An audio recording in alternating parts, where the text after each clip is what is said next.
Actually, in a simple way, meditation is happiness. Anything that you do with joy and happiness, that is meditation. Meditation is not just to sit quietly. You see, you may sit quietly, but if you're not happy, would you enjoy that sitting quietly? You will not enjoy that quietness. You must be happy to enjoy the quietness. Then you can enjoy that meditation. When we ask, how many people are happy?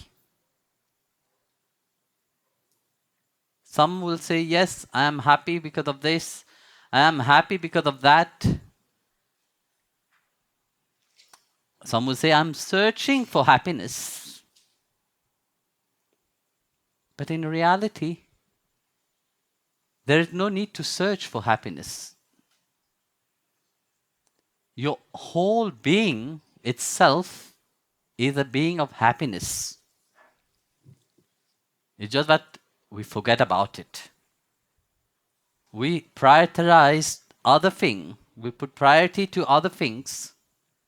We say, yes, that thing will make me happy. We forget that that true happiness is you. The object of your meditation is the self. It's nothing outside. It's all inside of you.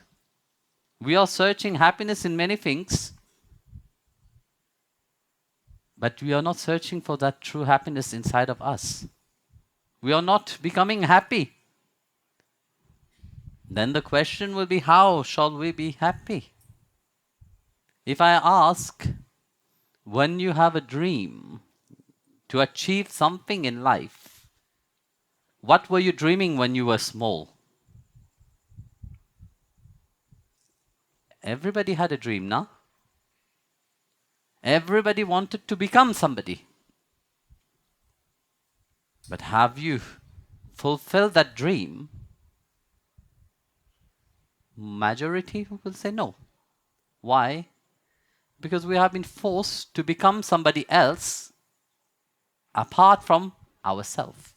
When you had a dream, you were going to your parents and tell that to your parents, I want to study this, I want to become that. Parents will always discourage you. Say, no, you can't. You have to become doctor, you have to become banker, you have to become this, you have to become that. Their dreams have been input upon you. Do you think happiness can come out of that? It can't. Because you're not living what you're meant to be living. You're not living your life as the divine God have bring you here. You see, when God sent you on earth, He have put His address, you know. He knows your address. He knows your personality. He knows your character. And then when He come to look for you, He keeps searching. Where is that person which I have sent? We have the time to meet him. This is the time I have scheduled to meet him.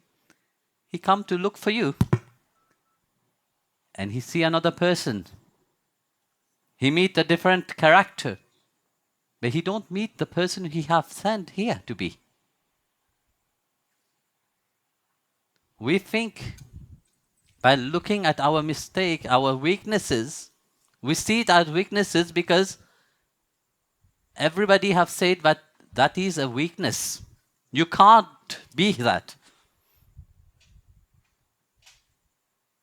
Whenever you had a dream, whenever you wanted to be somebody, everybody said, no, you can't be that. You have to be somebody else. And you have put that so deep inside of yourself that you have forget who you are truly. You have forget that name itself, who you are. You have forget about that address, Oh, you have forget about that true self itself. Because all have been masqueraded. All have been put a mask on. And you have forgot your true identity, your true self. That reality have been covered with layers and layers. And then you want to be happy. We can pretend to be happy. We can pretend to meditate. Object of meditation is not just to enter into the silence, but into that blissful state of silence,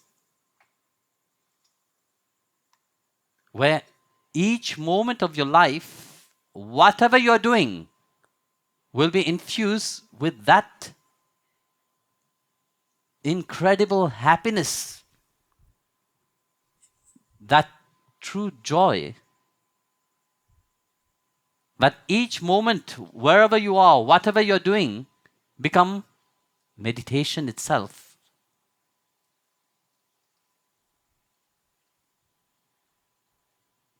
Each moment become that enjoyment of that precious gift which God have given you.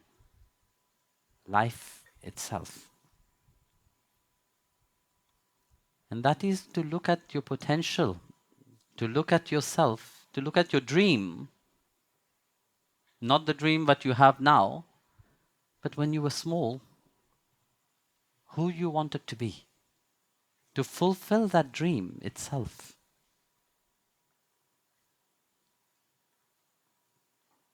But now we look at our weaknesses, but our weaknesses can be also the strength. There's a beautiful story of a 10 years old boy who in a tragic accident lost his left arm. But he had a dream. He wanted to learn the martial art, judo. He went around looking. He was discouraged by many, but he never let go of that dream. So his father brought him to a judo master.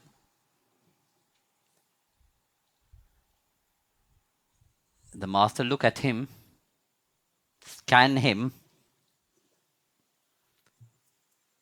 and said, "Okay, I will take him." So the master took him, disciplined him only in one art.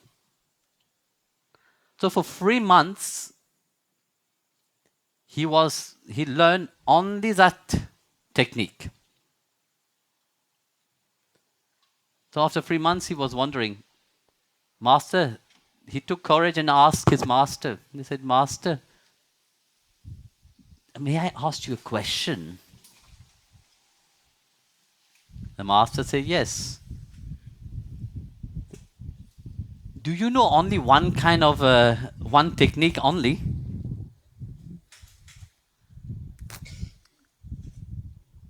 So the master smiled and didn't answer him.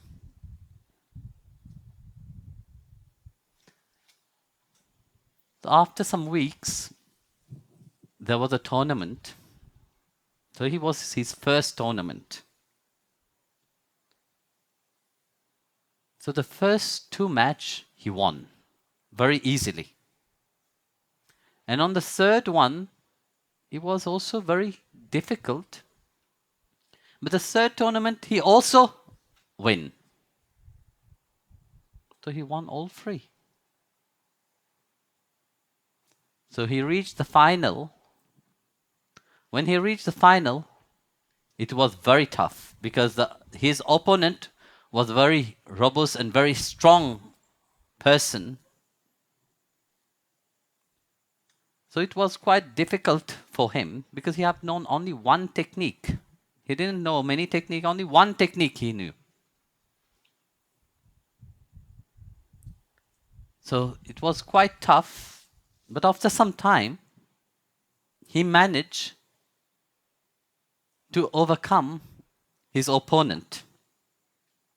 So as he was coming to the end of the match, his opponent made a move, but for that move, he needed to grab his left hand. And the poor guy, he didn't have a left arm, to grab. So he could not. So the young guy, that 10 years old, won the final tournament. So on the way, he was asking his master, Master, you told me only one technique. And you have made me master only that one technique. Then the master smiled and said, yes, this is the only one that you needed to know. And for your opponent to disarm you, he need to grab your left arm. And you don't have that left arm. So your weakness have become your strength. So very often, you see, we like to meditate upon our weaknesses. We like to meditate upon our problem. And in that, we forget ourselves completely. We forget our true identity. Because we are so much caught up in the rat race of this world that we say to ourselves, no, I can't do it. We say to ourselves, I can't be happy. When in reality, your whole being itself is a being of happiness. God have created you a being of light, a being of love. And that is your true identity. When we talk about meditation, radiate that happiness. Whoever you meet, let them be touched by that happiness, by that meditation. Let them be touched by that love which you have. Love is not meant only to give to one person. Give to one person, but expand it. The love that we give to our beloved is a different kind of love. But the love of who we are truly, it is a different feeling in itself. When we talk about freedom, we talk about calmness, we talk about peace, that what radiates through you. And that's what you have to be. Remind your mind continuously that you are that love.